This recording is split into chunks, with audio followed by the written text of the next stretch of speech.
ప్రపంచవ్యాప్తంగా చాలామంది ఎదుర్కొంటున్న సమస్య హైపర్ టెన్షన్.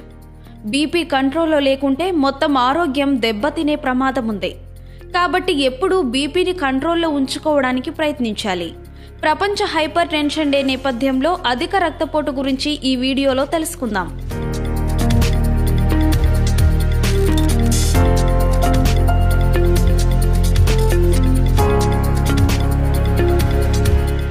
బీపీ చాలా ఎక్కువగా ఉన్నప్పటికీ చాలా మందిలో ఎలాంటి లక్షణాలు కనిపించవు.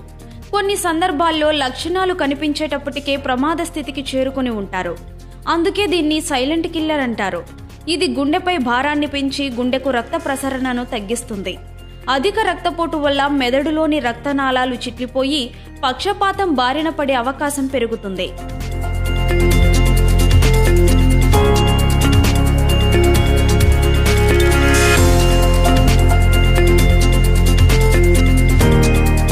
బీపీ వల్ల మూత్రపిండాలలో ఉన్న రక్తనాళాలు దెబ్బతింటాయి.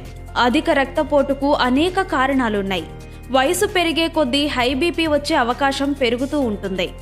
ఊబకాయం ఉన్నవారికి శరీర కణజాలం ఎక్కువగా ఉంటుంది. ఈ కణజాలాలకు అవసరమైన ఆక్సిజన్, పోషకాలను సరఫరా చేయడానికి ఎక్కువ రక్తం అవసరం.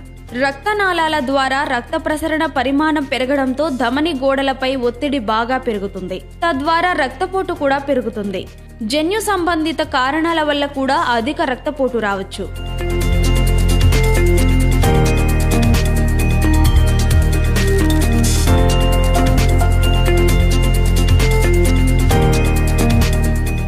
ఇక మన దేశంలో అధిక రక్తపోటుకు ముఖ్య కారణం ఉప్పు ఎక్కువగా తినే అలవాటు.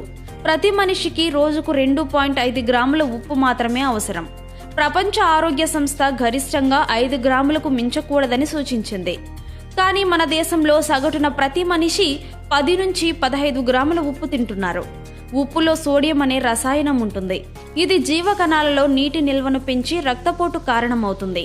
ఉప్పు తినడాన్ని తగ్గిస్తే బీపీ వచ్చే అవకాశం ఉన్నా అదుపులో ఉంటుందని పరిశోధకులు చెబుతున్నారు. పచ్చళ్ళు, అప్పడాలు, వడియాలు, మ్యాగీ, బిస్కెట్ల నుంచి బయట దొరికే దాదాపు అన్ని ఆహార పదార్థాలలో ఉప్పు ఎక్కువగా ఉంటుంది. కాబట్టి అధిక రక్తపోటు రాకుండా ఉండాలన్నా, వచ్చినా తగ్గించుకోవాలన్నా మనం తింటున్న ఉప్పును సగానికి తగ్గించాలి.